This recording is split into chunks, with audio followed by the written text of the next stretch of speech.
Have you ever asked yourself, why India? Why was this land invaded, ruled, and looted for centuries? Why did the world keep coming back, wave after wave, to this one place?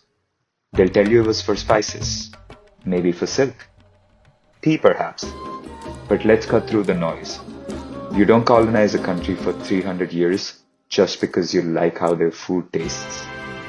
You do it because that country has something you don't. Because it holds a power so profound, intellectual, spiritual, material, that it becomes impossible to ignore.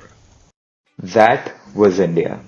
Not the India of poverty and chaos they love to show on screens today. The real India. The one the history books quietly skipped. The one they didn't want you to ask about. This was the India that built cities with sewage systems when most of the world was still living in mud huts. The India where over 2000 years ago, surgeons were conducting cataract operations and stitching wounds with precision tools, described in the Sushruta Samhita. The India where Aryabhatta calculated the value of pi, spoke of a rotating earth, and explained eclipses in the 5th century. The India where zero wasn't just discovered, it was understood, defined, and applied.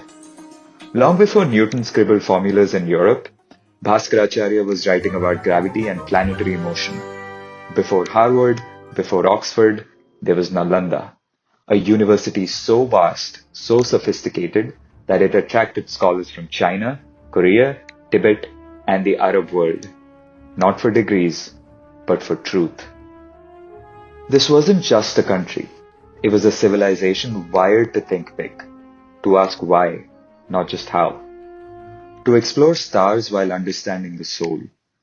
And while the world saw wealth in gold and trade, India saw wealth in ideas. That's what made it dangerous. Because when a country becomes the world's teacher of math, medicine, philosophy, and spirituality, you don't trade with it. You conquer it. And so they came, with ships and then with guns. They looted not just temples, but libraries. They didn't just take diamonds, they took narratives. Over $45 trillion drained, generations of genius silenced, a legacy distorted into stereotypes. Today, the world thinks of India and pictures yoga retreats, spicy food, or crowded markets.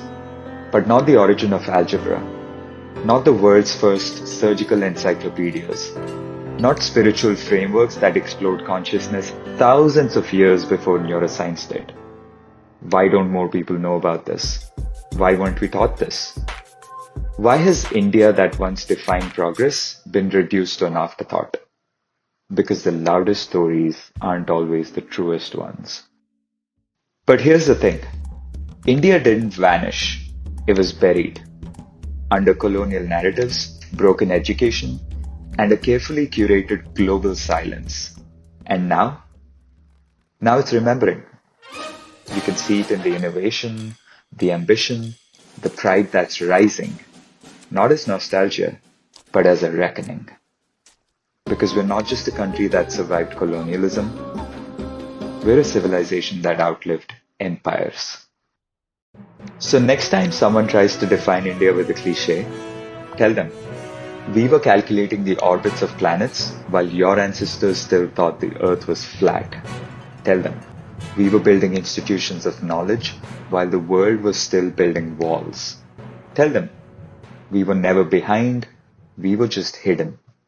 And now, when you speak of India, speak louder, speak prouder. Because the world may have forgotten, but we are here to remind them. The golden bird, it never died. It just learned how to rise again. And now that we remember it, we're not stopping.